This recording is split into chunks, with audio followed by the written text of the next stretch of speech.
Hello दोस्तों, welcome to my YouTube channel. My name is Tom Dutt. Linear algebra की study पूरी detail में full course करने वाले हैं लोग।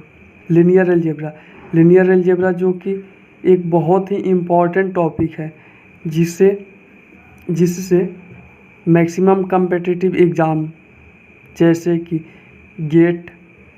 गेट एक्सी जो इंजीनियरिंग साइंसेज की एग्ज़ाम होती है, ESE examination, IES examination, engineering railway services examination, engineering mathematics, engineering universities examination, BSc mathematics etcetera, so many competitive examinations में लीनियर अलजेब्रा में देखते हैं। सबसे पहले मैट्रिसेज के बारे में।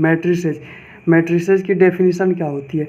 मैट्रिसेज की डेफिनेशन होती है कि a system of m.n numbers arranged in the form of an ordered set of m rows, each row consisting of an ordered set of n numbers is called an m cross n matrices to be read as m by n matrix.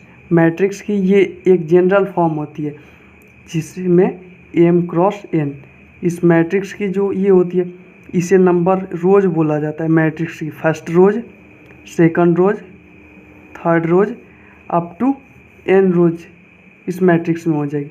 इसे denotes किया जाता है R1 first row को, second row को R2 और third row को R3 से represent किया जाता है। और जो वर्टिकल कॉलम बनती है इसे कॉलम बोला जाता है। फर्स्ट कॉलम मैट्रिक्स की, सेकंड कॉलम मैट्रिक्स की, थर्ड कॉलम मैट्रिक्स की एंड सो ऑन मैट्रिक्स की और कॉलम हो जाएगी। तो इसे कॉलम को C1, C2, C3 C से डिनोट्स किया जाता है। Where m.n is known as the m और n जो है मैट्रिक्स की ऑर्डर को रिप्रेजेंट करती है। मैट्रिक्स के कुछ स्पेशल नोटेशन देखते हैं जिससे कि मैट्रिक्स को रिप्रेजेंट किया जाता है या डिनोट्स किया जाता है। तो चलिए, पहला नोटेशन होता है कि मैट्रिक्स को रिप्रेजेंट करने का पहला नोटेशन होता है कि किसी capital letter, single capital letter से मैट्रिक्स को रिप्रेजेंट किया जाएगा, डिनोट्स करते हैं लोग। ये फर्स्ट टाइप हो गई मैट्रिक्स के नोटेशन की, रिप्रेजेंट करते हैं। सेकंड वे है स्मॉल लेटर I और J। I और G जो है वो मैट्रिसेज की ऑर्डर है, स्क्वायर ब्रैकेट्स में रिप्रेजेंट करते हैं। Fourth way of representation of matrix, fifth way of representation of matrix,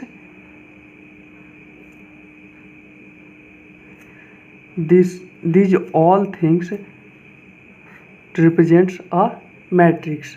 matrix की सम प्रॉपर्टीज देखते हैं। फर्स्ट प्रॉपर्टीज है कि इक्वल मैट्रिक्स। हमारे पास ये दो, एक ए मैट्रिक्स है जिसकी एलिमेंट्स है 1 2 3 4 5 6 7 8 9 और बी मैट्रिक्स है जिसकी एलिमेंट्स 1 2 3 4 5 6 7 8 9। ए मैट्रिक्स का ऑर्डर कितना है? 3 का ऑर्डर है और बी मैट्रिक्स जो है वो भी 3x3 ऑर्डर का मैट्रिक्स है। देखिए, दोनों मैट्रिक्स को इक्वल कब बोलेंगे? जब दोनों मैट्रिक्स का ऑर्डर इक्वल हो, टोटल एलिमेंट्स दोनों मैट्रिक्स की इक्वल हो और दोनों मैट्रिक्स की ऑर्डर भी इक्वल हो। देन इस कंडीशन में दोनों मैट्रिक्स जो होगी, matrix A is equal to matrix B हो जाएगी। Diagonal of a matrix, diagonal of matrix को प्रिंसिपल डायगोनल भी बोला जाता है। प्रिंसिपल डायगोनल, हमारे पास यहाँ पे दो मैट्रिक्स है, मैट्रिक्स A जिसकी ऑर्डर 3x3 की मैट्रिक्स है और मैट्रिक्स B जो है वो भी 3x3 की ऑर्डर की मैट्रिक्स है। अब यहाँ पे देखते हैं इस ये जो है मैट्रिक्स A, इसकी डायगोनल एलिमेंट्स जो होगी इसी को डायगोनल ऑफ मैट्रिक्स बोला जाता है। इस एलिमेंट्स को, जैसे मैट्रिक्स A की डायगोनल एलिमेंट्स है 1 3 1, मैट्रिक्स B की डायगोनल एलिमेंट्स है 2 7 3। तो यहाँ पे और second diagonal elements matrix A की ये 3 3 3, मैट्रिक्स B के सेकंड डायगोनल एलिमेंट्स। इस तरह से किसी भी एक मैट्रिक्स में टोटल सी एक मैट्रिक्स में नंबर ऑफ डायगोनल्स और प्रिंसिपल डायगोनल्स टोटल 2 होते हैं। लोग नेक्स्ट लेक्चर में देखेंगे कि different types of matrix. Thank you so much for watching this videos. Please like this videos and subscribe my channel. Thank you so much.